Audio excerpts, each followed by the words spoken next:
At the turn of the century, women found careers in advertising. Advertising agencies started to recognize the insight of women to the marketing world because they're responsible for most of the household purchasing. Take a look at this Coca-Cola advertisement from the 1890s. Examine the imagery used in the painting. How does this woman's dress style speak to the Coca-Cola advertisement? Also, take a look at the type of glass the soda resides in. Does it suggest that Coca-Cola is an upper class drink or a commoner's drink? If you think about the questions while comparing this ad to a Coca-Cola ad of today, I think you will find a stark difference. This is the history of advertising, part 2.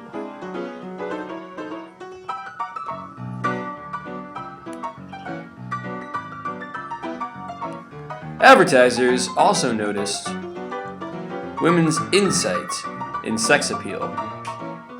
Due to this insight, the Woodbury Soap Company created an advertisement with the slogan, "You too can have the skin you love to touch." The advertisement itself features a well-dressed man holding his significant other. While the advertisement is mild by today's standards, it was considered provocative by society in both its text and picture. Why do you think the Woodbury Soap Company dared to be provocative with this advertisement? What risks did they run? And if a company were to make the same ad today, how would they use sex appeal to sell their product?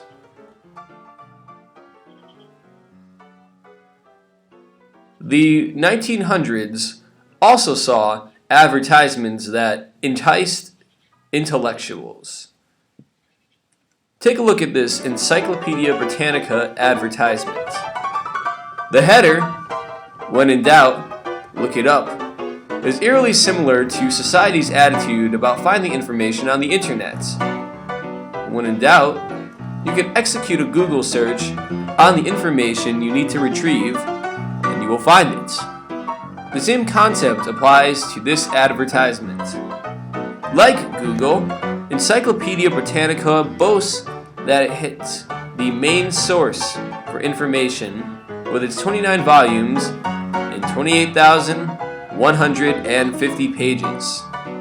If you are a knowledge seeker at the end of the 20th century, why do you think this advertisement would impress you? By the 1920s, advertising evolved from print to radio. Radio equipment manufacturers and radio stations worked together to offer more programs. Retailers sought out radio stations to play advertisements during their program to listeners. The greater the outreach, the more likely companies were to sell their products. Now take a look at this advertisement. It's for a radio program called ADOHR. How might the words "opera of the air" resonate with radio listeners? Think about the convenience of listening to an opera from the comfort of your home. Also, look at the way the lady is dressed in this advertisement. It suggests that by listening to ADOHR, you're listening to a program that is authentic and professional.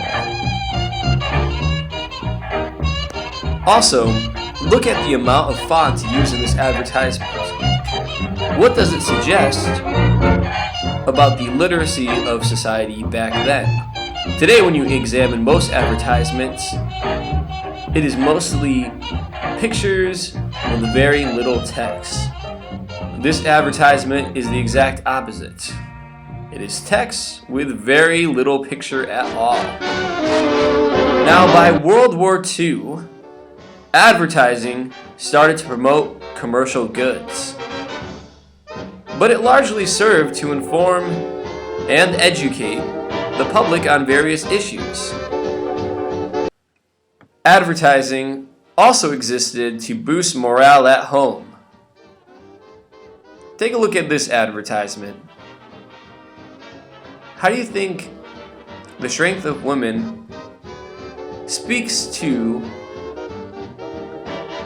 the women that worked in factories and other places of business at home? More specifically, how do you think the strength of this woman in the particular ad speaks to women who worked in factories and other places of businesses at home? How do you think this advertisement speaks to patriotism?